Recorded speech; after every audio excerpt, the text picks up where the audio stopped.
Hello friends, இன்றைக்கி நம்ம என்ன பார்க்க போகிறோம்னா ரொம்பவே சூப்பரான ஒரு சைட் டிஷ் தாங்க.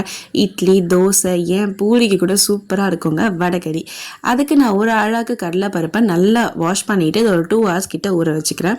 அடுத்து மிக்ஸி ஜாரில் கொஞ்சமாக இஞ்சி, அதுக்கப்புறம் உப்பு, பச்சை மிளகாய், சோம்பு, கருவேப்பிலை இது எல்லாத்தையும் சேர்த்துட்டு நம்ம ஊற வச்சுருந்தோம்ல அந்த கடலை பருப்பை மட்டும் சேர்த்துட்டு கொஞ்சமாக தண்ணி விட்டு நம்ம நார்மலாக எப்படி வடை மாவு அரைப்போம் அந்த மாதிரி அரைச்சி எடுத்துக்கலாம். ரொம்ப சாஃப்டாக அரைச்சிடாதீங்க. இது கூட கொஞ்சமாக கருவேப்பிலை அண்ட் வெங்காயம் சேர்த்து நல்லா மிக்ஸ் பண்ணி விட்டுருங்க. இதுக்கு அடுத்து பார்த்தீங்கன்னா எண்ணெய் நல்லா சூடானதுக்கப்புறமா நம்ம நார்மலாக எப்படி வடை தட்டி போடுவோமோ அந்த மாதிரியும் போடலாம். அப்படி இல்லைனா குட்டி குட்டி பீசஸாகவும் நீங்கள் போட்டு எடுத்துக்கலாம். பட் வடை தட்டி போடும்போது நம்ம நல்லா கிறிஸ்பியாக எடுப்போம். அந்த அளவுக்கு கிறிஸ்பியாக எடுக்க வேண்டாம். கொஞ்சம் முன்னாடி ஸ்டேஜ்லேயே நம்ம இதை எடுத்துடணும். ஏன்னா அப்போ தான் வடைகறி சூப்பராக இருக்கும். ரொம்ப கிறிஸ்பியாக இருந்தால் அந்த வடைகறியில் இது ரொம்ப கரகரன்னு இருக்க மாதிரி இருக்கும். ஸோ அது கிரேவியாக இருக்காது.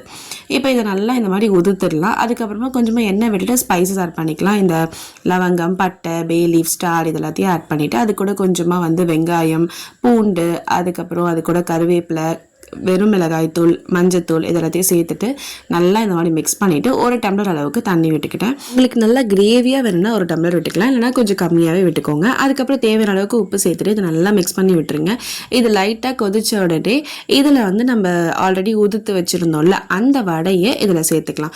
ஸோ எனக்கு கொஞ்சம் கிரேவியாக இருந்தால் பிடிக்கும், அதனால் நான் இன்னும் கொஞ்சம் தண்ணி விட்டுக்கிட்டேன். இதை நல்லா 1 to 2 minutes கிட்ட மிக்ஸ் பண்ணிகிட்டே இருங்க. இது நல்லா கொதிச்சதுக்கப்புறம் நம்ம வடைக்கறி ரொம்பவே ஈஸியாக ரெடி ஆகிடுச்சு. ஸோ நீங்களும் செஞ்சு பார்த்துட்டு எப்படி வந்துச்சுன்னு கமெண்ட் பண்ணுங்க. அண்ட் இந்த வீடியோ பிடிச்சிருந்தா லைக் பண்ணுங்க, ஷேர் பண்ணுங்க, மறக்காம சப்ஸ்கிரைப் பண்ணுங்க. டாடா பாய்.